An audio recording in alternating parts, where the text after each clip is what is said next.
I knew something was off the moment I got the meeting cancellation email, sent by my intern. Not Kyle, not HR, not even a half-hearted Outlook autoresponder. Just a passive-aggressive line from Aiden, the 24-year-old who once asked me what a shared drive was. That was the moment, the flicker before the wildfire.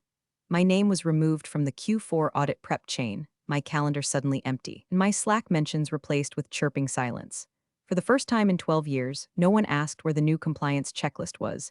That checklist didn't just write itself. It was a Frankenstein of legal patches, audit flags, and security rituals only a masochist like me could love. But now, apparently, Frankenstein was too legacy for Kyle's grand vision. Kyle, God help us, a finance bro with a perfectly ironed shirt and a mouth that constantly chewed invisible gum. He strutted around like he'd personally invented quarterly reporting. Said things like synergy and streamline in meetings that never needed either. The man once asked if a VPN was a vitamin thing. And now he was in charge of cleaning house before the Q4 audit, the same audit tied to our $300 million insurance renewal and about 42 contracts with our biggest clients. You know, nothing major.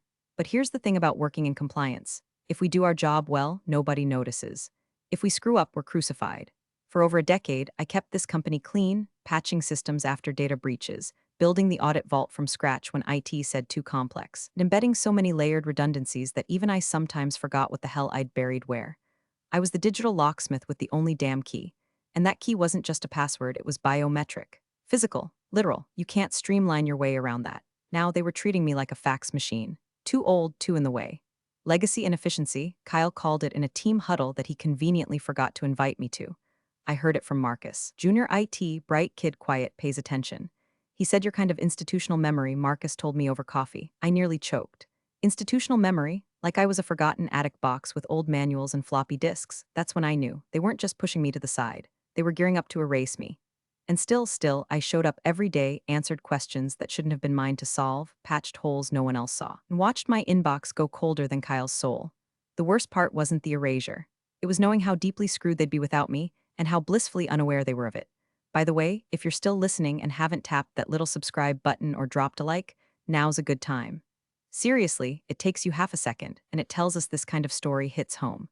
Keeps the whole crew motivated to keep digging up these wild corporate tales, you know. Anyway, I sat in my office one morning, watching Kyle through the glass as he high-fived someone over a spreadsheet. My name was gone from the budget, just like that. No farewell email, no thanks for 12 years of keeping our asses lawsuit-free. Just a slow deletion, first from meetings, then from systems, then from memory. But they forgot one thing, the digital vault. The one holding every audit record, compliance certificate, and third-party inspection report from the last decade. The one I built myself after the great data breach of 2017 when the CISO nearly cried in front of the board. That vault didn't just open with a password. It required a token, my token. And the system knew my fingerprint, my encrypted key file, and the specific sequence of time-locked approvals I'd buried like digital landmines. And as I watched Kyle slurp his green juice and brag about how lean Q4 would be, I smiled. Not because I was happy, but because I knew something he didn't. That lean was about to go very hungry. Kyle didn't even stand when I walked into his office, just swiveled in his chair like a man about to order lunch. There was no "Hey Diane, thanks for 12 years of unmitigated disaster prevention," no handshake, no fake smile, just a plastic expression and a stack of papers he didn't even pretend to read. He gestured to the chair across from him like I was a door-to-door coupon rep. "Hey, so look, we're making some strategic pivots ahead of Q4, he said, already holding a pen like he expected me to sign something. And your role doesn't align with the new compliance model. We're, streamlining, that word again. Streamlining. To become Kyle's go-to euphemism for gutting anything he didn't understand. Streamlining meant cut the people who have been here long enough to know where the bodies are buried. Streamlining meant make it look like innovation while actually lighting the server room on fire. I didn't flinch. Just tilted my head and blinked like I was trying to understand a foreign language, which, frankly, wasn't far off. He continued, fidgeting slightly now. HR will, walk you through the transition package. We're calling it a soft offboarding. He smiled like he'd coined the term himself. We really want to make this gentle. Gentle, I repeated, more to myself than to him. He nodded too quickly. You're not needed for Q4, but we deeply appreciate all you've done. Truly. There it was, the line. I stood without touching the chair. I looked at the man-child VP who had just severed a 12-year artery from the compliance team with all the ceremony of deleting a spreadsheet row. He didn't ask about the vault. He didn't ask about my transition notes. He didn't even know what I did, not really. I could have told him I ran the back end using a network of raccoons and lawn gnomes, and he would have nodded, so I smiled, nodded back. Understood, I said. Same way you'd say it to a barista who forgets your order. Then I walked out. HR was already waiting outside like a vulture that had RSVP'd to a funeral. Some chipper girl named Brittany with acrylic nails and a laminated checklist. We're so sad to see you go, Diane. Truly, let's grab your things, yeah? She chirped like we were going purse shopping. I followed her through the hallway, eyes averted, a few awkward sorry glances. One guy mouthed WTF and ducked into the printer room like I was radioactive. The air smelled like overcooked coffee and guilt. When we reached my office, well, my former office, I saw they'd already boxed some of my things, like I was a guest overstaying checkout. A sad little goodbye card sat on my desk, signed by 3 people, none of whom spelled my name right. There was even a slice of store-bought cake on a napkin with the word luck in blue frosting. I tossed it in the trash. As Brittany flitted about, asking if I needed a moving bin, I calmly opened my drawer. Inside, tucked behind a dusty compliance manual and my backup mouse, was the small black lanyard I never let out of my sight. Hanging from it, my encrypted USB token. This wasn't some Best Buy flash drive. It was a custom-made access token with a rotating authentication handshake tied to my biometric profile. No one else could use it. No one else even knew what it really did. I unclipped it from the lanyard, slipped it into my blazer pocket, and zipped the pocket shut. You all good? Brittany asked brightly, holding a tiny box like it contained healing crystals instead of 12 years of corporate defense mechanisms. All good, I replied. We walked down the hallway in silence. HR's version of a perp walk, minus the handcuffs but with all the humiliation. Kyle didn't look up from his desk when I passed his office again. Too busy streamlining, I suppose. I exited the building without a single backward glance. No grand farewell, no speech. No tears, but inside that zip pocket, that little token held more leverage than Kyle could ever dream of. And the best part, he didn't even know it existed. The first night, I didn't sleep, not because I was crying or spiraling. No, I sat in the kitchen with the lights off, sipping lukewarm wine from a mug that said world's okayest employee. The silence was loud, the kind that hums in your bones and rattles around the spaces left behind by shock. My hands weren't shaking. My heart wasn't racing, but something in me had shifted. I could feel it, like the slow stretch of a fault line under cracked earth. The rage came later. Quiet rage, controlled, like fire behind glass. Not the kind that screams and punches walls. The kind that plans. The kind that remembers everything. I got calls. Friends from the office. One from Janet in finance, whispering like Kyle had bugged her phone. You gonna sue? Because I'd testify, Diane, I would. What they did, it's garbage. I thanked her. I meant it. But no, I wasn't going to sue. I wasn't going to write a dramatic LinkedIn post or blast off emails with subject lines like my story. Because when you've worked in compliance as long as I have, you learn one thing real fast. Paper trails are powerful, but silence? Silence can kill, so I powered up my home terminal. The one only I used. No one at the company even knew it existed. That's the beauty of working in the trenches. You build your own backdoors. Not to exploit, not to spy, but to protect. From amateurs, from arrogance, from Kyle. I logged into the system like I had 1,000 times before. Only this time, I wasn't patching bugs or compiling reports. I was removing myself from everything. One by one, I revoked tokens, not the obvious stuff, the VPN, the Slack channels, the email aliases, that would have left a footprint. I'm not stupid. No, I slipped out the side door. I disconnected silent scripts I'd embedded in the Vault subdirectory. I rerouted pings. I disabled emergency fallbacks. Then came the flag. Buried 6 layers deep under a legacy compliance protocol I'd coded back in 2018 was a single flag. One Boolean switch, marked in a naming convention only I understood. Harmless looking. Invisible to anyone who didn't know it existed. I flipped it. Just like that, the audit vault went into what I used to call guardian mode. It didn't lock everything down, no drama, but it added a single authentication requirement to access the core reports. Biometric confirmation from my token. Not my password, not my badge, me. My fingerprint, my token, my timing. Kyle wouldn't find it. Even IT wouldn't unless they dug through 10 years of version histories and understood the logic trees I built like spiderwebs. And even then, without my key file, good luck. I sat back in my chair. The room was still dark. My wine mug was empty. My laptop screen glowed like a smug little nightlight. No alarms, no flags in their system, just silence. I turned off notifications. Killed all alerts, logged out. Then I stood up, poured myself a glass of real wine this time, and opened the back door. The night air hit my face like a reset button. Cold, honest. People think revenge looks like a grenade. They expect noise, smoke, screaming. But the best revenge, it's a vacuum. A missing key, a quiet no. A door that doesn't open because the person who used to hold it walked away and took the only copy. It was the kind of message you don't expect on a Saturday night, especially not while you're elbows deep in a half-baked lasagna and a true crime rerun where the husband is always the killer.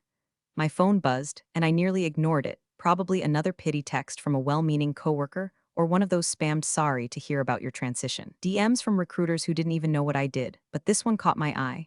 Marcus H., IT analyst at Omnicore Logistics. Subject, quick question. I paused. Marcus, the quiet one. Always wore the same two cardigans. Brought lunch in Tupperware labeled with masking tape like someone raised by Depression-era grandparents. Bright kid, underpaid, overlooked. Which is probably why he noticed the things no one else did. I opened the message. Hey Diane, weird question. They're trying to open something in the audit system and it's asking for your credentials, like specifically your token. Just thought I'd ask before Kyle's head explodes. I wiped my hands on a dish towel, smirking at the image. Kyle, sweaty and confused, poking at a keyboard like it personally insulted him. I typed back slowly, not my department anymore. Hope they're prepared. 3 dots popped up instantly. Marcus was typing like his life depended on it. Yeah, I figured, but he's seriously losing it, said something about manual override. IT told him we couldn't bypass the vault because of that? 2017 hardening protocol, the one you implemented after the breach. He tried a root key and everything. Just got an error. I stared at the screen. Of course he did. Kyle thought root access was a magic spell. What he didn't realize was that the system's root was only the first gate, and I'd buried a dozen more behind it. Like Russian dolls, each one more specific, more paranoid, more me. I waited a minute before replying. I trust they're consulting the documentation. Another fast reply. There is no documentation, at least not for this. I think you kept it off the main repo. Of course I did. The documentation was real. It existed. It was printed on paper, stored in a sealed envelope in my filing cabinet. At home, labeled in my handwriting, open in case of extreme stupidity. I didn't tell Marcus that. He didn't need to know yet. Sorry, Marcus, my access was revoked. Nothing I can do. I added a little smiley face to soften the blow. Old school passive-aggressive professional energy. The kind they taught us back when email was formal and getting fired meant a meeting, not a link to an HR portal. He didn't write back right away. Maybe he was afraid Kyle would appear behind him like a cartoon villain, breathing down his neck with a smoothie in hand. I put my phone down and returned to my lasagna, but something about the whole exchange lingered. Marcus had reached out, not because he expected help, but because he trusted me. Knew, deep down, that the vault wasn't broken. It was working exactly as intended. Kyle was just the wrong man with the wrong key, trying to force open a door he didn't even know how to knock on. An hour later, another message arrived. No context. Just a quote copied from Kyle, apparently screamed across the IT bullpen. Who the hell put her in charge of the system? I laughed, out loud. Nearly dropped my wine glass. Who put me in charge? The board, Kyle. The board put me in charge 7 years ago, after you were still interning at some consulting firm pretending to be Goldman Sachs. They gave me the keys. And I didn't just take them, I built new locks, welded the hinges shut, and installed motion sensors you'll never even detect. And now, you locked yourself out of your own kingdom, because you thought the queen was just part of the wallpaper. By Monday morning, the office was vibrating with the kind of desperate energy usually reserved for fire drills or CFO indictments. Something was clearly wrong, laptops flying open, people actually reading emails for once. Someone even spilled their turmeric latte in the hallway and didn't stop to clean it up. A real crisis. Not a pretend deadline crisis, but the kind that smells like job loss and bad decisions. The third-party auditors were scheduled to arrive in exactly 36 hours, suits from a firm that billed $900 an hour to point at spreadsheets and nod gravely. These were not the kind of people you impressed with donuts and LinkedIn quotes. These were the people who asked for traceability logs going back 5 years and expected to have them in hand before they finished their first overpriced espresso. Kyle, naturally, was convinced this was just a permissions issue. Can't we just reset the password? He barked, according to Marcus, who at this point was sneak texting me updates like a war correspondent embedded behind enemy lines. Just reroute through admin access. Come on, it's a vault folder, not the Pentagon. Except it may as well have been the Pentagon. Because when they tried to access the core compliance vault, the encrypted archive that stored every single policy cert, audit trail, and security patch since 2013, they hit the wall I built. And it didn't blink. First layer, digital key file, hashed and split across 2 rotating authorization windows. Second layer, biometric trigger, my fingerprint, paired with a time-sensitive token handshake that expired every 72 hours. Third layer, a logic gate that required both to sync. No override, no forgot password link, no call IT for help. Just a polite little message that said, vault integrity confirmed. Primary authentication required. That was the system's way of saying, you're not getting in unless Diane says so. Kyle refused to accept it. He stormed into the IT war room, which was really just conference room C with the blinds closed and 3 too many pizza boxes. I heard from Marcus that Kyle actually pounded the table with his fist like he thought it would make the code submit. What do you mean there's no backup? This is a billion-dollar company? It's not about backups. Someone explained to him gently, probably wishing they'd used up their PTO. The backups are there. We just can't read them without the decryption key, which is tied to her biometric profile and her token. That's how the system was hardened. Kyle blinked like they were speaking French. Who hardens a system that much? He growled. I believe Diane did, after the 2017 incident. The 2017 incident, the Great Breach. Year someone clicked a phishing link from an email titled Urgent. Your Petco rewards are expiring and nearly exposed the payroll database to a ransomware bot. After that disaster, I'd been given full authority to rebuild the compliance archive. No red tape, no budget limits. The CTO at the time, God rest his prematurely retired soul, had told me to make it Fort Knox but without the gold. So I did. The problem for Kyle was that he wasn't around back then. He didn't know about the protocols. He didn't know I'd taken that directive very literally. And he sure as hell didn't know that my departure had quietly tripped the Vault's legacy flag, the one that required active biometric verification during audit prep season. A flag I'd buried so deep, even the CTO forgot it existed. Now he was standing in a room full of stunned IT analysts, each one more nervous than the last, while the clock ticked toward a $300 million insurance renewal that depended on passing this audit with flying colors. No big deal, he muttered through gritted teeth. We'll just contact her. She'll give us the file. She has to, right? No one answered. Kyle looked around like the room owed him something. Entitlement dripping off his overpriced watch. Right? He repeated, still no answer, because everyone was thinking the same thing. You pushed her out, you dismissed her. You erased her from the company like she was a line item that didn't matter. And now Diane was gone. And so was the key. Kyle always fancied himself a closer. The kind of guy who watched too many Aaron Sorkin shows and thought speed talking through problems counted as leadership. So when the auditors arrived, 3 gray suits with 0 patience and clipboards full of red ink, Kyle did what Kyle does best. He lied with confidence and hoped no one noticed he was drowning. We've had a minor delay with the archive sync, he told them over conference room coffee so bad it should have come with a hazard label. We're transitioning systems. Compliance has been undergoing optimization.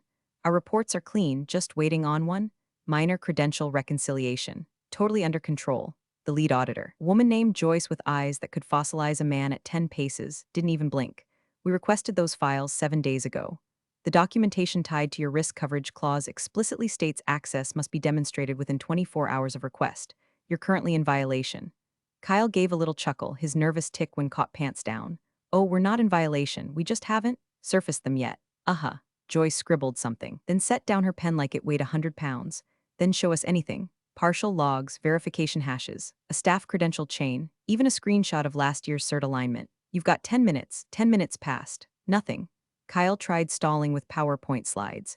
One was literally just the word trust in bold Arial over a photo of a mountain. Joyce closed her laptop. I'll file a preliminary noncompliance notice unless documentation is produced by 6 p.m. That's when the real panic began. Legal started sniffing around, led by Carter from Risk, an ex-litigator turned internal watchdog with a face that had never smiled. Where's the access trail? He demanded. Who approved the system transfer? Where's the chain of custody for the compliance archive? Kyle squirmed. It was. Inherited. Diane handled it. She didn't leave documentation.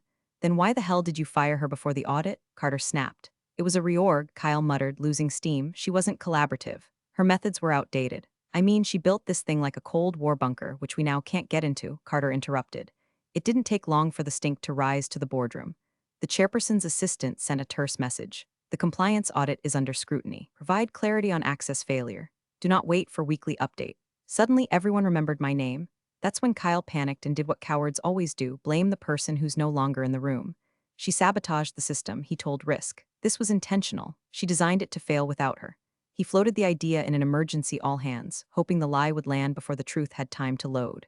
Diane acted maliciously, he said. We've uncovered evidence of deliberate encryption misconfiguration. But he hadn't, because there was no evidence, because I didn't sabotage anything.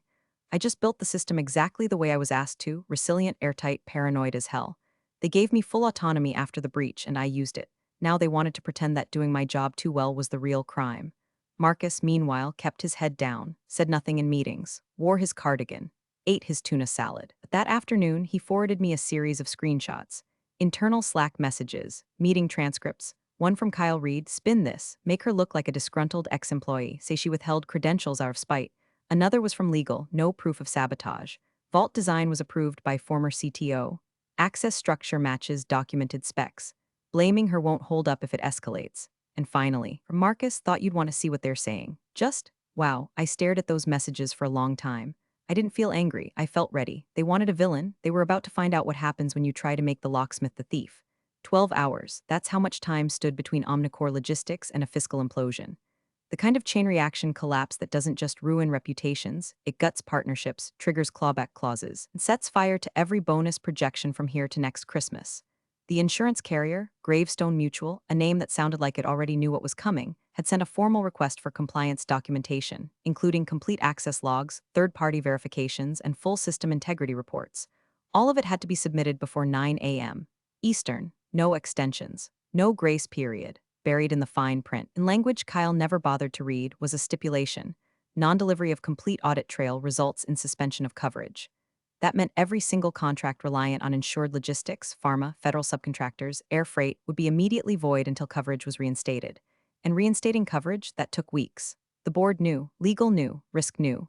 Kyle was finally starting to understand. The conference rooms were lit up like triage tents.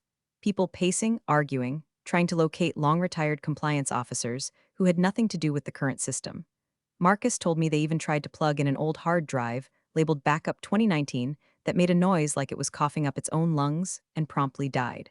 Someone actually asked, "Can we just build a new compliance vault from scratch by morning?" Marcus told me the room went silent for a full 10 seconds before someone replied, dead serious, defined scratch. At around 8:20 p.m., my phone buzzed, unknown number, voicemail. I watched it blink. Let it ring out, then curious I tapped play. Kyle's voice spilled into the room, breathless and tinny like a man talking from the bottom of a manhole he'd just fallen into. "Hey Diane, listen, this is Kyle. Hope you're well. Look, we're just doing a last-minute pass on some of the Q4 prep stuff and we hit a little snag with one of the archive systems. Just wondering if you had a sec to maybe chat about access." A pause, totally chill, just hoping to reconnect. No pressure. Just give me a ring if you can. Appreciate it. The message ended with a beep so pathetic I half expected it to apologize too. I sat there in my living room, lights low, fireplace flickering even though it was barely cold out. Just ambience. My laptop was on the coffee table, the terminal screen black, silent. I didn't move, didn't reply, didn't feel anything. Because this wasn't about bitterness. This wasn't even about revenge anymore. This was about clarity. About showing the difference between a paper leader and the person who quietly kept the machine from burning to the ground. While Kyle paced around the office, sweating through his overpriced button-up, people started whispering. Not about me, for me. Someone in contracts asked Marcus why we ever let me go. A woman in vendor relations said, wasn't Diane the one who designed the post-breach lockdown? And someone else, the CEO's assistant, apparently replied, yeah. And she warned us about putting finance in charge of IT. Guess we're feeling that now. The ship wasn't sinking. It was rotting from the inside. And the only one who had the pump, the map, and the damn compass was me, and I was drinking tea, watching it go down, quietly, precisely, just like I was trained to do, not with fire, with absence. At exactly 12:02 a.m., my inbox pinged. No Slack, no text, no voicemail this time. Just a subject line sitting in my inbox like a white flag dipped in desperation. Urgent assistance needed, audit system access sender, Charles D. Haverson, CEO, Omnicore Logistics. Now that was new. Charlie had never emailed me directly in 12 years. Not once. Not when I built the compliance archive from the bones of a failed ERP migration. Not when I single-handedly locked down our HIPAA protocols after the medical logistics acquisition. Hell, not even when I saved the company from a $2.5 million ransomware payout by isolating an infected node before it spread. But now that the roof was collapsing and Kyle was holding a wet pool noodle instead of a fire hose, suddenly I was worth a direct message. I clicked it open, slowly. Diane, we've hit a serious roadblock ahead of tomorrow's audit. I understand you're no longer with the company, but we need your help. No one here has the necessary access to retrieve the archive files. Your work was exceptional. We trusted your judgment. Now we're asking for your support to ensure Omnicore doesn't face serious consequences. Please let me know if you're willing to assist. We would, of course, compensate you appropriately. Regards, Charles Haverson, CEO. I read it while pouring hot water into my teacup. Chamomile. No caffeine. No adrenaline needed. Just a gentle herbal sip to wash down the taste of poetic justice. I didn't reply, not because I was angry, not because I wanted him to sweat, but because in that moment, it became very clear to me that this wasn't a rescue mission. They weren't calling for help. They were trying to unburn a bridge they torched with their own cigars, so I left it there. No reply, no bounce back, just silence. Let that echo around the boardroom for a bit, because while Charlie was busy composing that email, another conversation was happening upstairs. The board had convened an emergency call. Marcus forwarded me the bullet points from someone who couldn't resist live updating the chaos via group chat. Board Chair, Linda S. Kyle, can you explain why the person with exclusive access was removed without a knowledge transition? Kyle, we had no idea the system was designed this way, Linda. So you fired the person holding the keys. Kyle, I didn't know she was the keys. CFO, you're telling me the vault Diane built is inaccessible and you didn't even ask her for decryption instructions. Kyle, she wasn't? She wasn't collaborative. CTO from vacation? I signed off on that design. We gave her full autonomy after the breach. The vault doesn't have a fallback. Linda, we're 12 hours from noncompliance. You fired the one person who can save us.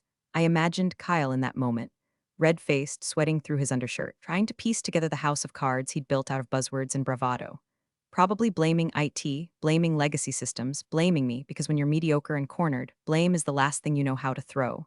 The thing about systems like the one I built, they work perfectly until the people running them stop listening to the ones who understand them. So there I was, tea in hand, email unread, bored in freefall. All of them finally realizing that the one person they tried to erase had become the most critical missing piece, and I hadn't even stood up yet. My phone lit up like a Christmas tree on meth. 18 missed calls, blocked numbers, unknown IDs. One even tried urgent from legal like I'd be tricked into answering out of fear. Cute. I sipped my tea, flipped through the call log, and waited. The 19th call came through, blocked. Again, I let it ring once. Twice, then picked up, letting the silence do the talking. Diane, a voice I didn't recognize, composed, crisp, older, professional in that terrifying, high-powered lunch in a windowless room kind of way. This is Linda Sutherland, chairwoman of the board. I leaned back in my chair. She didn't fumble, didn't sugarcoat. We made a mistake, she said. It landed flat and cold, exactly how it should have. I didn't gloat, didn't sigh, just replied, yes, you did. There was a pause. I let her feel it, then calmly, I can unlock the system, but only under my terms. I want a formal consulting contract. 1-day engagement, 6 figures. She inhaled like she wasn't used to being told prices. I didn't stop. I want Kyle removed from all decision-making protocols effective immediately. No access to compliance systems. No override permissions. No revision authority. Another pause. I could practically hear the boardroom holding its breath on speaker. Done, she said, just like that. No negotiation, no questions, just quiet submission to the woman they'd tried to erase. At 6:47 a.m., I arrived at the office. Not my office, just the office. I wore jeans, a hoodie, and my oldest sneakers. No badge, no clipboard, no performance. Kyle was there, of course, standing in the hallway like a condemned man trying to look useful. His tie was crooked, his hands twitched like he didn't know where to put them. He didn't meet my eyes, didn't say a word. I walked past him. The elevator ride was silent. Marcus met me outside the vault room, trying hard not to smile. He looked like he hadn't slept in 48 hours. Good morning, I said softly. He just nodded. They're waiting inside. Inside was a scene: CEO, legal, risk, 2 board reps, and a third-party auditor who looked like she'd skipped coffee out of spite. No one spoke. I pulled the token from my coat pocket and inserted it into the reader. The light blinked. I placed my finger on the scanner. The screen flashed once. Then access granted, reports populated, logs decrypted, certs validated. A collective exhale swept the room like someone had opened a sealed tomb. I didn't gloat. I didn't smile. I turned to the room and said, "You're good to go." No applause, no praise. Just stunned silence and the kind of awe usually reserved for surgeons and astronauts. As I walked out, Marcus caught up with me. His face was lit up like someone finally let him exhale. He handed me a mug, white ceramic, black letters, not needed for Q4. I stared at it for a second. Then I laughed, really laughed. It felt good. I thanked him. He grinned. Kyle stayed in the hallway, glued to the wall like he hoped I wouldn't notice him. I did, but I didn't stop. Didn't gloat. Didn't need to. Because revenge isn't screaming in someone's face. It's walking past them so calmly that they have to wonder for the rest of their lives what else you were capable of. I never raised my voice. Only my value, and they'll never forget it again. Big thanks for watching, you sneaky seniors. Subscribe to keep the coffee pot brewing revenge. Your ex-colleagues won't know what hit 'em.